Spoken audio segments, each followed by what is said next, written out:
Hi, we're sisters Brenda and Elaine. Welcome to the Body Wealth Podcast, a space for conversations about the wealth that really matters. Your best health. We are honored to have Petra Thomas on this week's episode. She talks about her experience with and recovery from depression. Please be warned that this episode touches on topics that may be upsetting, including thoughts of self-harm. If you prefer not to hear that discussion, please skip this episode. Welcome, Petra. It's so nice to see you. How are you doing today? I am doing fantastic. Thank you. That's good. So good to hear. I know you well. We went to college together, but we'd like to give you a chance to say what you would like to introduce yourself to our listeners. Okay. Well, hello, everybody. I'm so honored to be a part of this podcast. My name's Petra. I'm a mom of one. I'm a physician, been practicing for 30 some odd years, taking care of elderly parents. So, like most Black women, I'm playing multiple roles. And at this point, life is good. Good. Well, that is a wonderful thing. We are happy to see that. And we do understand there's lots of roles that we all feel every day. To get into our topic for today, in 2022, I believe it was, you had several huge changes going on in your life. Can you tell us a little bit about what was going on with you then? Yeah, so in 2022, I was 59, and up until then, I felt like I lived a very charmed life. No major ups, no major downs, no deaths, nothing of that sort. Then in 2022, I had a job which, for the first time in my life, I didn't leave the job left me. The clinic closed, and I had 3 months to find new employment, which in my field would not have been a big deal. However, I'm now so super specialized that it made it much more difficult. The same week, I packed up my son and sent him off to college. Mm. And being a single parent, that was a huge shift. Yeah. So, you've told us that after that you developed depression. What were you feeling and how did you know to name it as depression? I had occasionally struggled with what they call seasonal affective disorder. Didn't really affect my life, but I knew what it was just because I'd had very mild symptoms of it and I knew all the signs being in the medical field. So it started coming on when I found out I lost my job, but I was so busy getting my son ready, I sort of put it on the back burner. It was just a sadness, and the sadness turned into tears. And as the days grew closer and closer, where I wasn't working, it was literally a 5-day span where my job ended and my son left. And it just sort of hit me hard. Mm. I remember dropping him off and saying, "Okay, now what do I do?" I was home in an empty house. I had a dog, but even the dog started to get on my nerves because I didn't feel like doing anything. I was just sad all the time. I cried all the time, mostly initially because I missed him. Yeah. And it didn't make it easier because he missed me. Practices were closing, opportunities were more scarce. So you're also having the sort of professional environment that you've worked in change. In addition to your clinic closing and losing your job, with COVID and everything, everything was different. And so what were your days like at this time? So your son's gone, he's settled in college, missing you. You wake up in the morning and then what happens? My days were empty. My days went from empty to it just got progressively worse from being empty to just being sort of an abyss. That's the only way I could describe it. And it just seemed to get deeper and deeper without any end in sight because I wasn't finding employment. Did you seek medical attention at all? Yes, I did. I started seeing a therapist, because that's what everybody suggested. Mhm. And I started with the therapist, and I probably went through four different therapists Mm. before a year later I landed on one that I felt was really listening to me. By then, I had done many, many other things in between. The therapist led to a psychiatrist. That psychiatrist led to two more psychiatrists because initially all they wanted to do was give me medication. Here's a Yeah. pill, take this. And I tried it, but the side effects were intolerable. Um, Can you tell us what some of the side effects were? yeah, so I had already, by the first month, I'd already lost 25 pounds. I literally stopped eating because I just didn't feel like eating. And the medication just made me nauseated. It caused insomnia. I already wasn't sleeping. So I was not eating, not sleeping, taking medication. That just wasn't working. Wow. And you're a doctor, so I imagine you're sort of acutely aware of the impact on your health of losing all that weight so quickly, not getting sufficient sleep, and all of that. Right. So Yeah. you so what else did you try? I continued searching out different therapists. That literally they would last maybe 6 weeks. And mind Mm. you, all of this was very expensive. Oh, Not yeah. having health insurance because my insurance went with my job. Oh, wow. Um, That's right. I didn't have a source of I did have a source of income. I had done some telemedicine, so I leaned on that. Mhm. But I had to dip into my savings and my retirement, and it was just my bills were piling up. So because of the cost, I sort of cut back. But come December, I remember I felt like I was kind of reaching a point where I had to do something different. So I actually sought out inpatient counseling Mhm.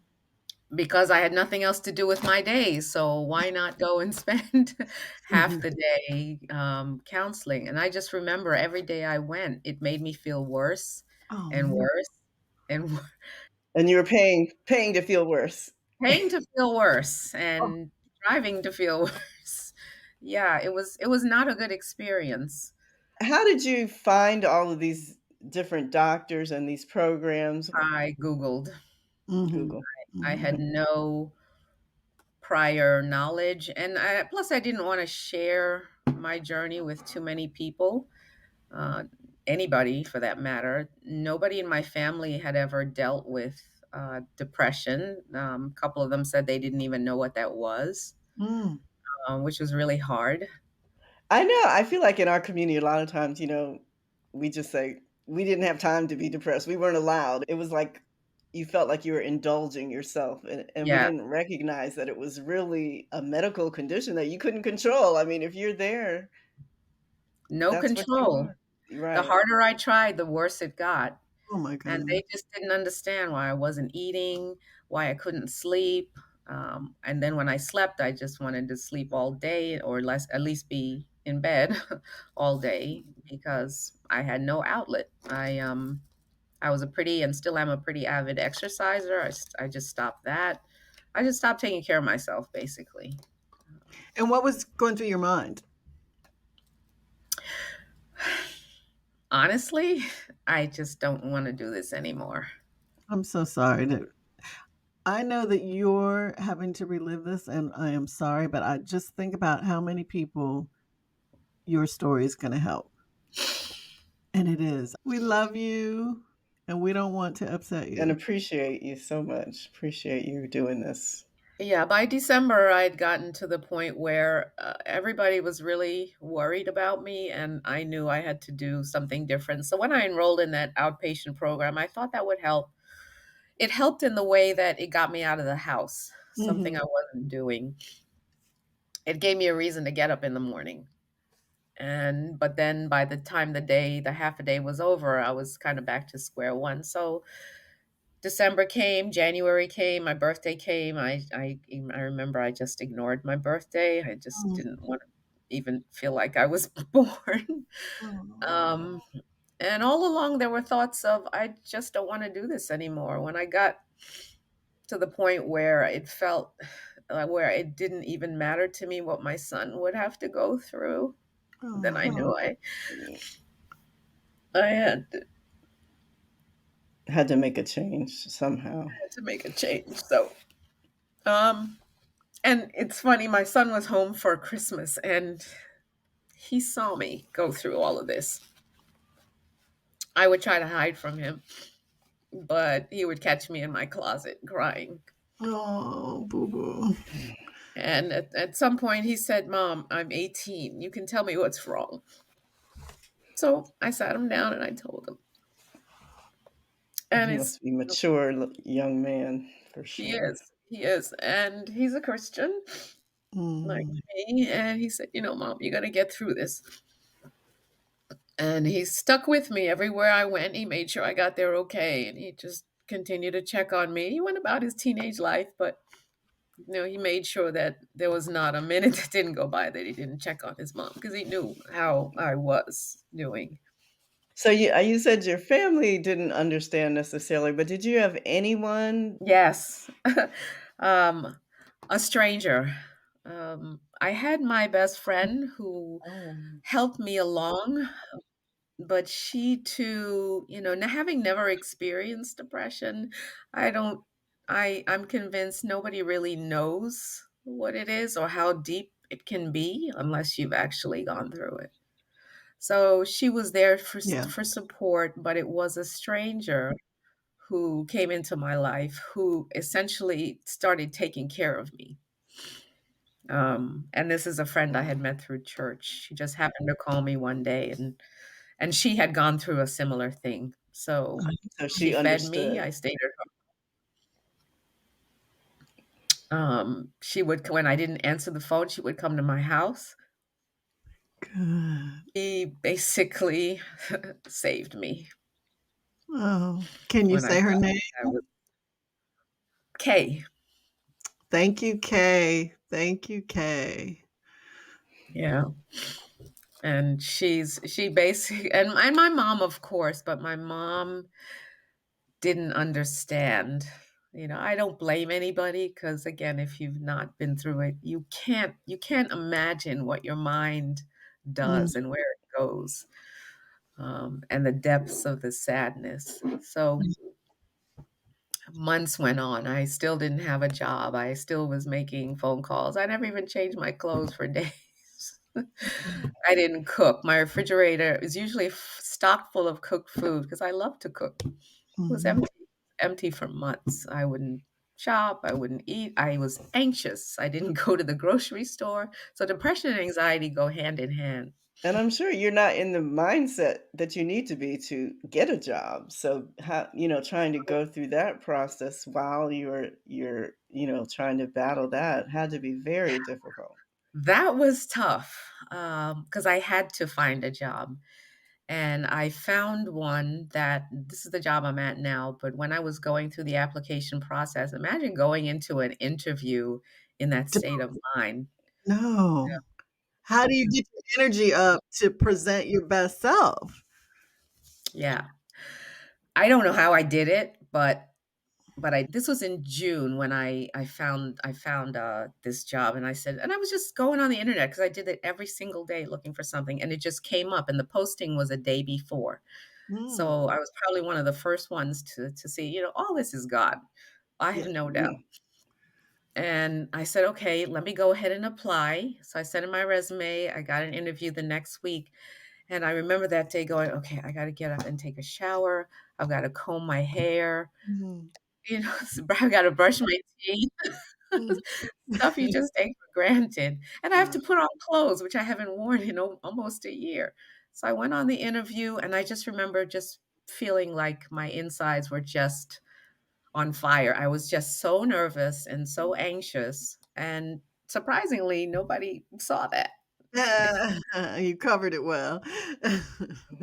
Nobody Wow. saw that. And I sat down with him, and I don't even remember what he said that day, honestly. Mhm. But I remember going, I have to do this. I have to accept it because it's so close to home. It's a job, it's a good salary, and it's what I wanted to do. It's that Right. niche. And when I started it, I hated it. I didn't want to talk to anybody. I didn't want to listen to anybody's problems.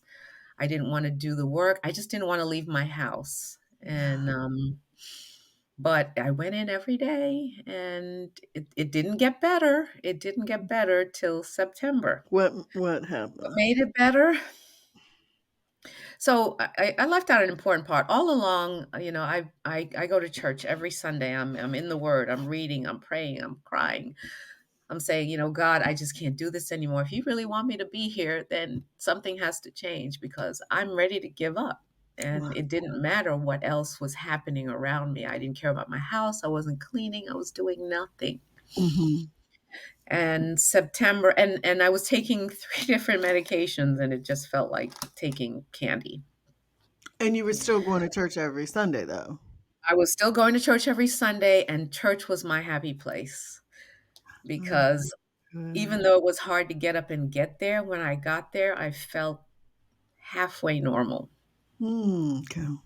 I could smile and it didn't pain me to smile. I could engage with people and not have to pretend too much. I mean, people knew there was something going on. And then I started talking to my pastor, and he shared that he had gone through similar experiences. And the more you talk to people, the more you realize you're not alone. And I'm Yeah, not the only one. Yes, talking to people. Yes. that is why we're here, all of us. It's not because, oh, you're strong, you'll get through it. It's like I just feel like I just want to crumble in a ball and Yeah. disappear. Everybody's expecting be strong, be strong. It's like I don't have it in me. And it's not about being strong. It's if it's too much, it's too much. Did you have a turning point? Um, Nothing changed. It was Mm. just literally one Sunday. I woke up to get ready for church, and I said, it's not so hard to brush my teeth today, and I don't have that crushing, sinking feeling that have every morning when I wake up. It's not hard to lift my toothbrush or get in the shower. I'm not crying when I'm in the shower. I just said, "Oh, something's a little different today." And literally from that point on, it just got better. Within a week, and I kid you not, I felt normal. This is God. Wow. This is not medicine.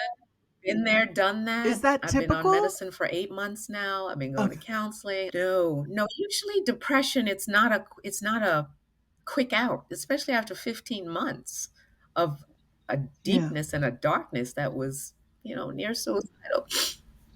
So that's my belief, and I'm Mm. sticking to it. I feel like I'm a miracle. You are.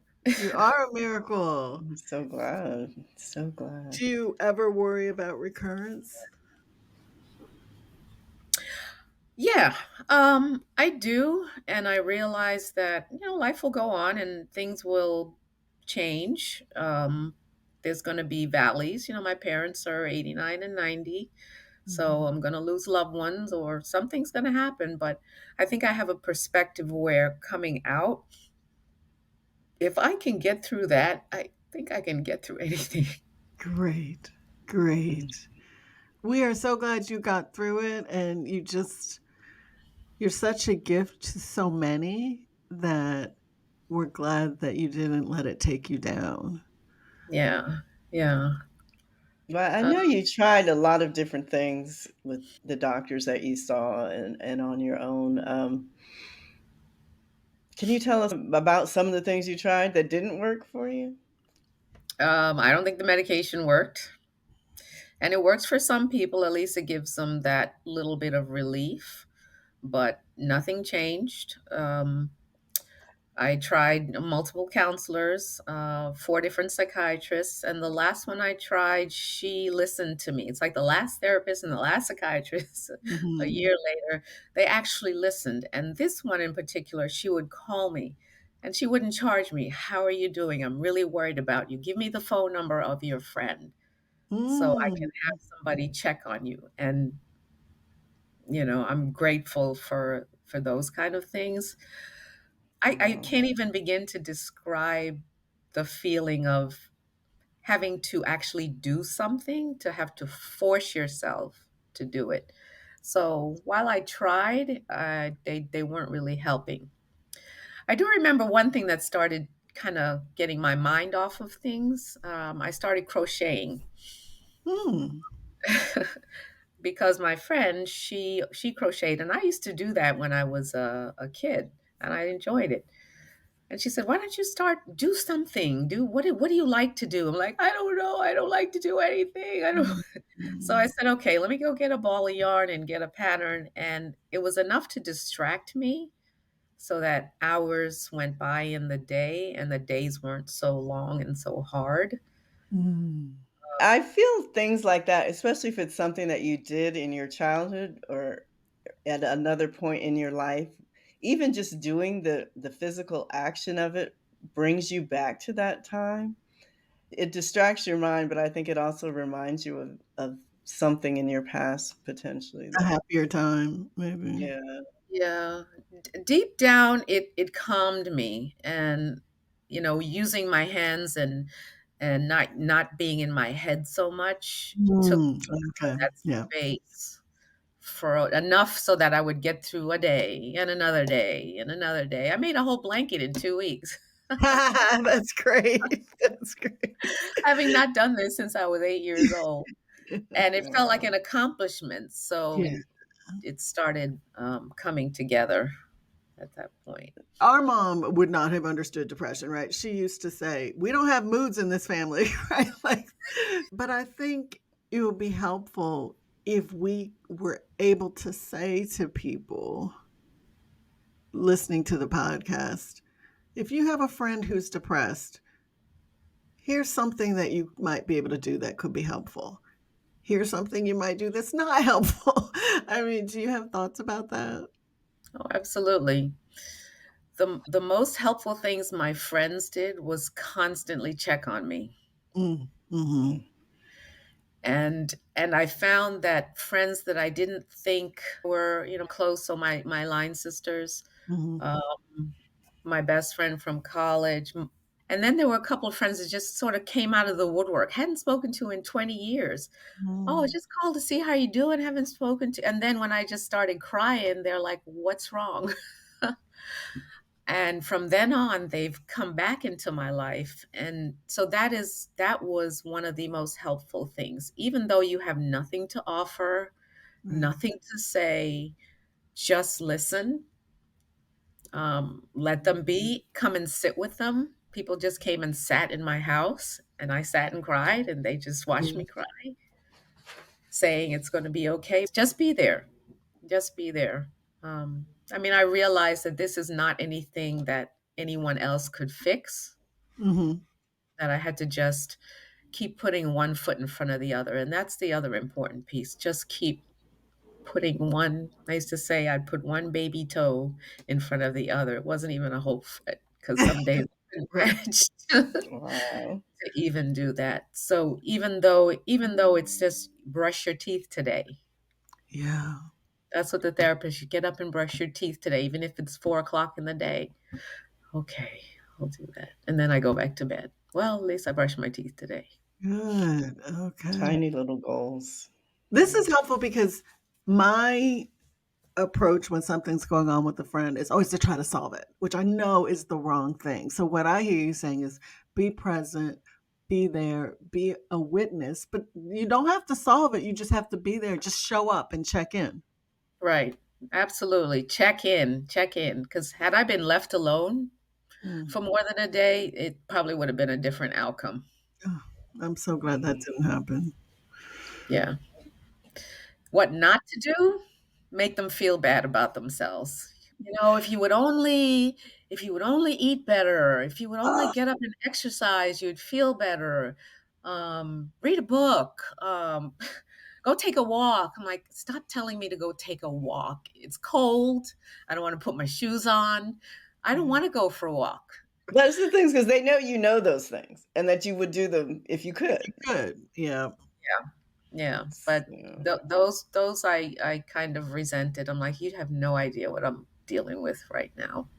right. I've got this huge rock on top of me that makes it hard even to lift my head. And you're telling me go for a walk?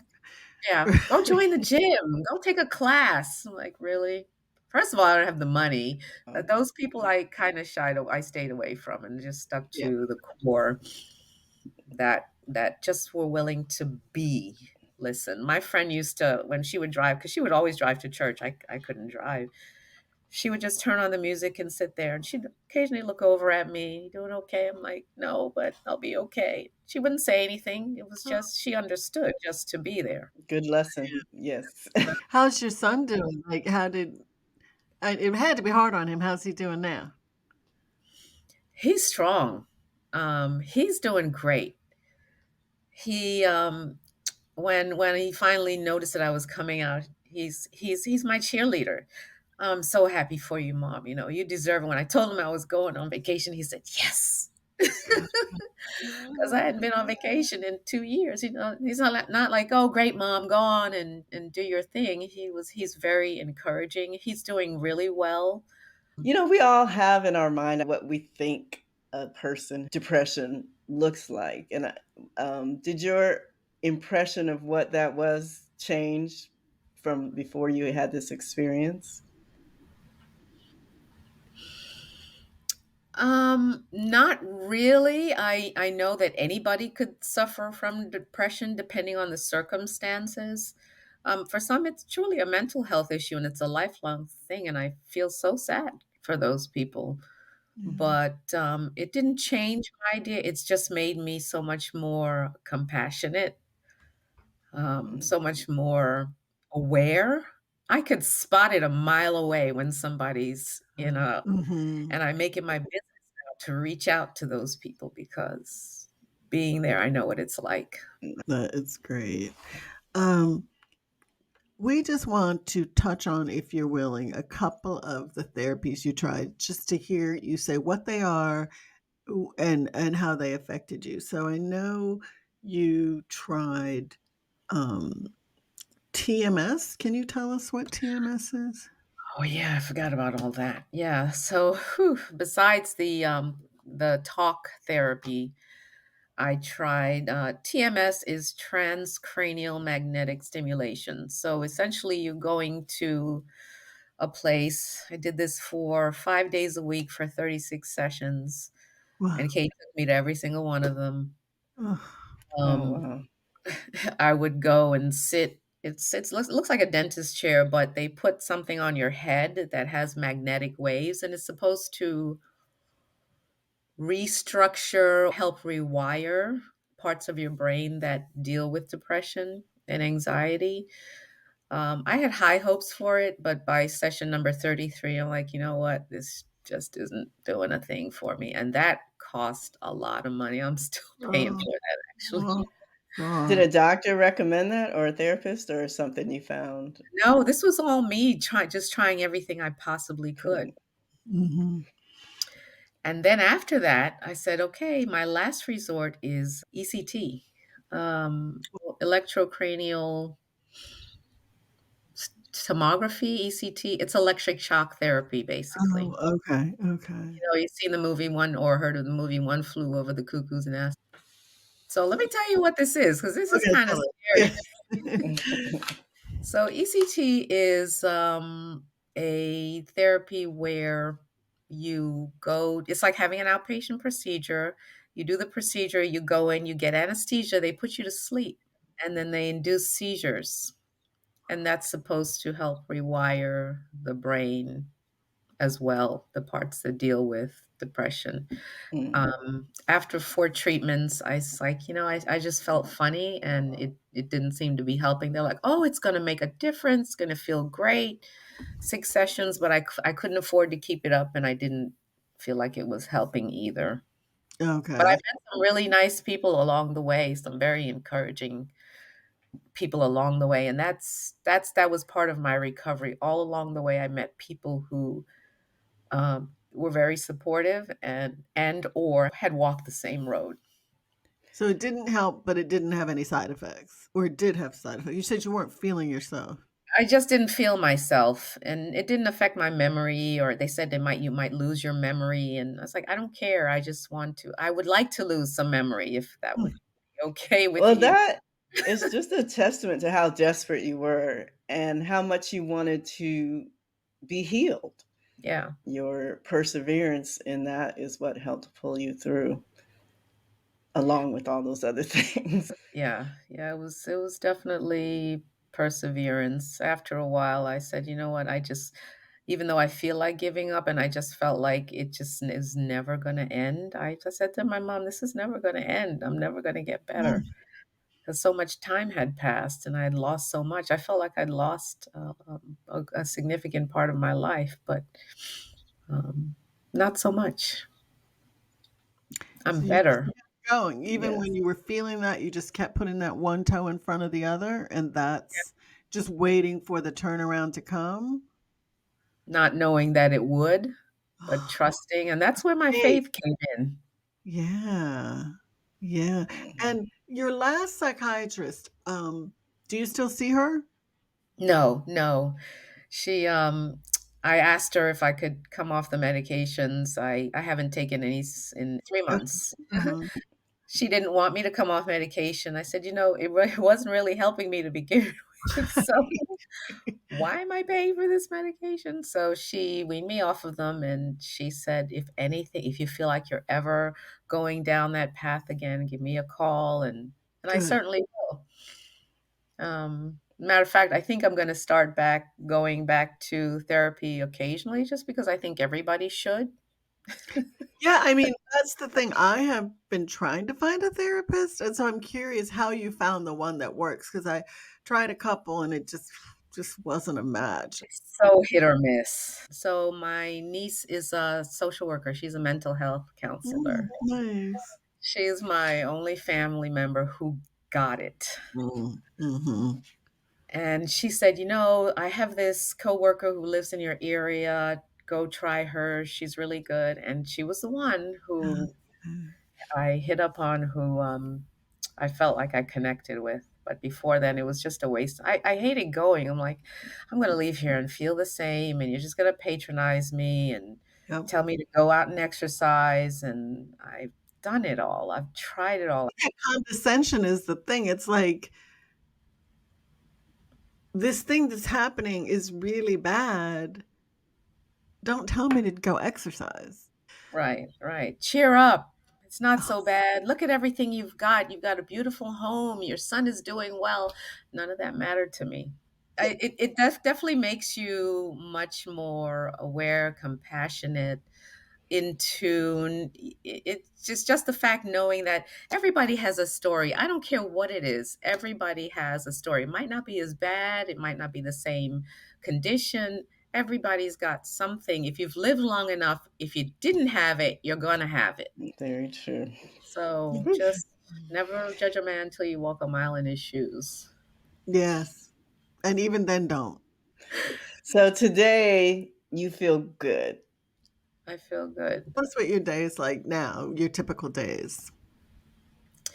Funny you should ask. So I went from being busy, busy, busy, busy to zero, to my life after September just slowly ramped up. So I started back exercising. That was hard. Now Mhm. I'm back in a routine. I'm going to my trainer. I'm working 4 days a week, wishing I was working three again because I don't have the time that I want for To myself. yourself. Yeah, yeah. I finally embraced the empty nest Mhm. and I've started traveling, planning trips for this year. I've only already been on two and I'm planning a couple more. So Fantastic. I'm working to live, I'm not living to work. Do you feel like, you're even in a better place than you were before you went through this struggle? Absolutely 100%. Fantastic. Because I can enjoy the little things. When people get upset now and they go, oh my gosh, this camera keeps calling me. I'm like, okay, what? What's the problem? Just hang up the phone. Right. Life is so much simpler now. Just ignore True, it. true. I just try not, I don't get upset about those things anymore. It takes a lot, much more now for me to get bent out of shape. That's a good way of approaching life, right? Don't Yeah. Don't sweat those things. And everything I felt like I've lost, I feel like I've fully recovered and then some. Oh, great. Yeah, yeah, because you said you'd lost all that weight, but you look really healthy and strong now, so you Oh must yeah, be I eating gained it again. all back. Ah, good, good. Through that struggle, there were lessons learned, lessons that are improving your life Yeah. today. I feel like I had to go through that to become the better version of myself. Oh, that's great. What do you do now to stay sort of physically and mentally well? I eat well, I exercise. Nobody gets in the way of my gym and trainer time. I don't care what's happening. I'm leaving work early because I have to go to the gym. Yay. Good. Um, I'm taking long walks with my dog. So I'm appreciating the dog. I'm just appreciating waking up every morning, feeling like I want to get up. Uh, Mm. and I want to do something today. And who can I help today?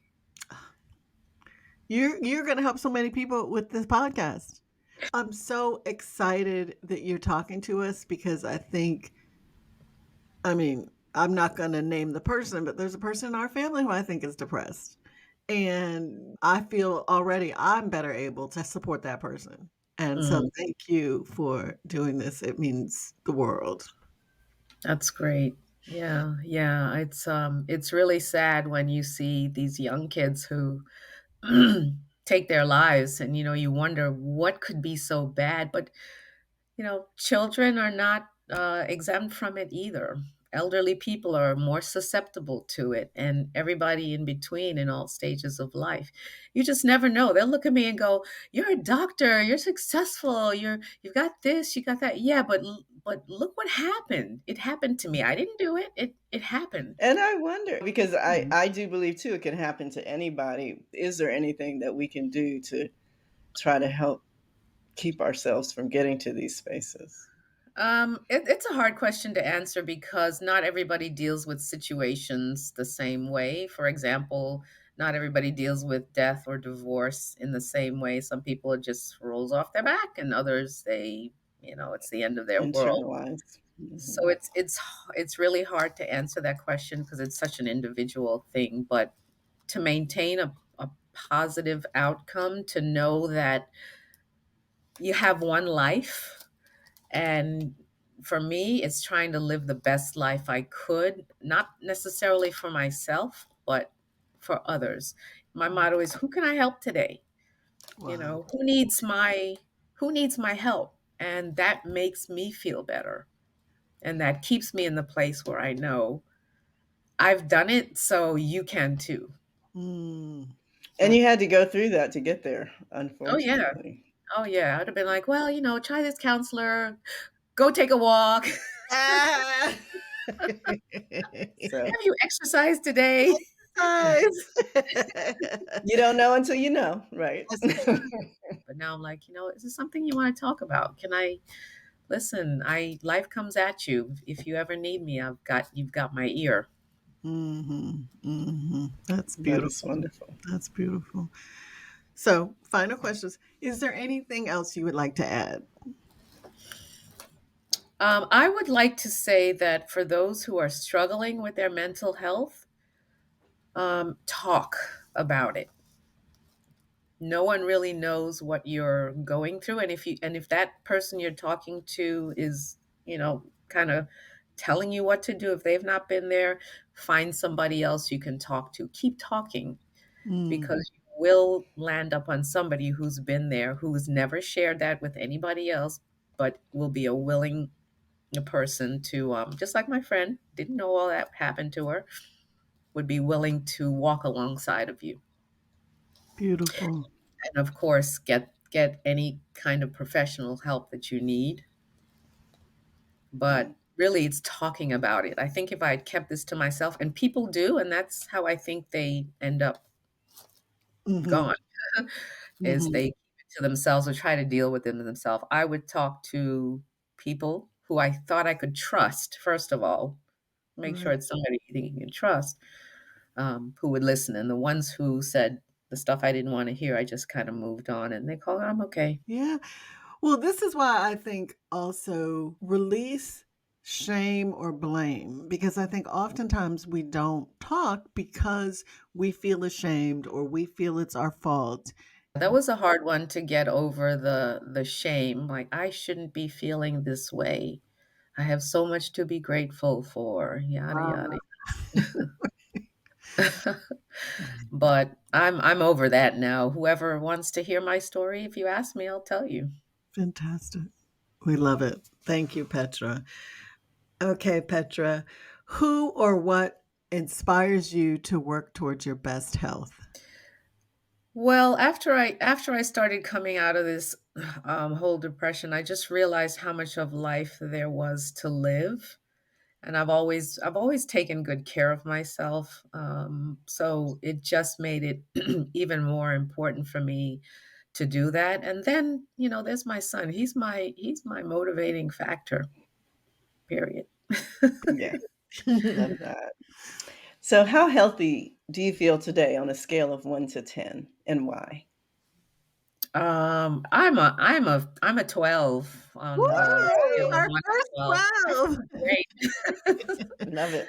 Stand to lose a few pounds. It's like my body overcompensated for all of those, but I'm not sweating that either. That's right. My family, they cheer me on. At least my mom cheers me on. My friends are my rock, really. Um, they're always there. I'm grateful because they either are my cheerleaders or they course correct me. And they do it with such a loving spirit that I feel valued, and I take it to heart. What does course Yeah. correction look like? Course correction, well, you really shouldn't do this. Maybe you want to consider taking this path in your career, or talk to this person, or I tried that and didn't really turn out so well. Listen to the experience they've had and go, well, I don't want to make that mistake, so let me try something Mhm. else. Yeah, this journey of life is made so much sweeter with good friends and Yeah. people next to you supporting you. So I'm glad Abs- you have that. yes, yes, I do. I'm very, very grateful. Very, very grateful. We are so grateful to Petra for this raw and honest conversation. I know it was hard for her to revisit this personal experience, but it really was illuminating for me. I think most people who don't have depression struggle to understand the depths of despair and hopelessness that are part of this disease. Listening to Petra really gave me a deeper awareness and insight into what it feels like for those suffering. And it also made me think this can happen to anyone. So there really needs to be no shame, because shame can keep you from pursuing needed treatments or opening up to friends who might help. Petra is so impressive because even in the depths of the depression, she kept trying new things, looking for treatments and solutions. Many of them didn't work, but she tried them and gave them a chance and moved on until she found what worked for her. Yeah, I think healing for people in depression is likely going to be a long process.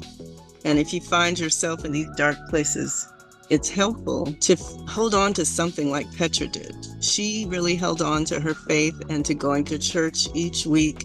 Even though she wasn't feeling good, she just pushed herself to do that. And those were the things that kept her moving forward until her breakthrough came. And the final takeaway for me is, if you have a friend you suspect is suffering from depression, don't come in blazing with solutions, especially if you're not an expert. Instead, what we learned from Petra is that it is not helpful for a friend to tell you how to fix yourself. What she most valued were friends that simply showed up and were available. Thanks for listening. We hope this episode inspires you to increase your body wealth. If you like our show, please subscribe and tell a friend. For resources related to this topic, please see the show notes. And be sure to follow us on Instagram at Body Wealth Sisters. The Body Wealth podcast shares personal stories to inspire you. It does not constitute medical advice. For that, we encourage you to work with a trusted healthcare provider. We also want to remind you that the views expressed by our guests are their own. This podcast is dedicated to our mother, Jean Fernandez Barbour, who showed us what advocating for yourself really looks like.